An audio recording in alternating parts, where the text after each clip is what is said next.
No. I don't think so. I think as a driver, you always have to do a step back and look the weekend as a whole. And if I look the weekend as a whole, there's plenty of things we could have done better. I mean, plenty of things. I think there's one thing that we could have done better, which is the way we are preparing the tires for the qualifying lap. Because as I said, yesterday I was happy with the lap. I just didn't have enough grip available, and this is mostly coming from the lap before, trying to get the tires in the right window.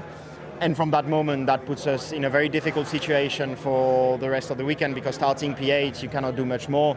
We did an amazing strategy, amazing tire management, amazing pace, but it's just not enough when you are starting P8. So it's not very often in my career that I had to focus on qualifying pace, because this normally is one of my strengths. But Australia and here, this is where I've been struggling. So I'll focus on that. But normally when I work on something, I get better at it quite quickly, so I'm confident I'll make improvements quickly. Yeah, because when we look at last year, you were getting the poles, but the race wins and the results weren't coming. So you're working really hard to switch that around this year and, well, to make them both level, I guess, to make them both as good as each other. Yes, however, I think I've always been described as a very fast driver in qualifying, not so much in the race. I think this year I'm not doing something crazy different. It's just that we have a car that is much better in the race, that is much nicer with tires. We've been working on that, and we think that we understood the direction in which we need to go to with the car in order for us to have an easier life in the race. So this year I think we are seeing steps forward, but this shouldn't hurt our qualifying performance. So I don't think this is related to my struggles in the last two qualifying. I think that's more me and the way we are building the temperature in the tires on the outlap, and this I'll look into it and try to understand what I can do better. Is your battle this year with Carlos, or can you two challenge the Red Bulls, or are they too far ahead? Sorry? Is your battle this year with Carlos, or can you challenge the Red Bulls, or are they too far ahead?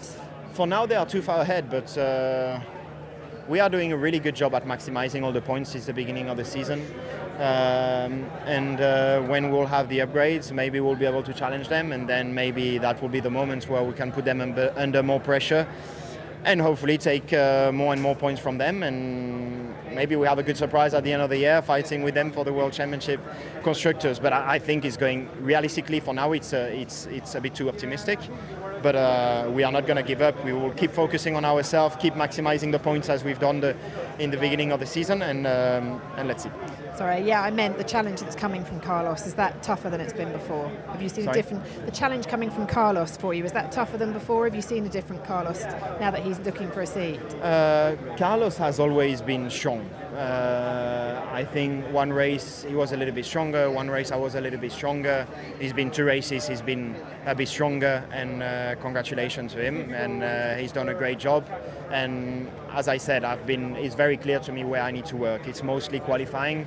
Then in the race, Australia is very difficult to understand because we have different strategies here too. But I have no doubts that in the race, the pace is there. It's just that qualifying, I need to put everything together. But again, I am aware, I will work on that. And when I work on something, I get better at it quite quickly.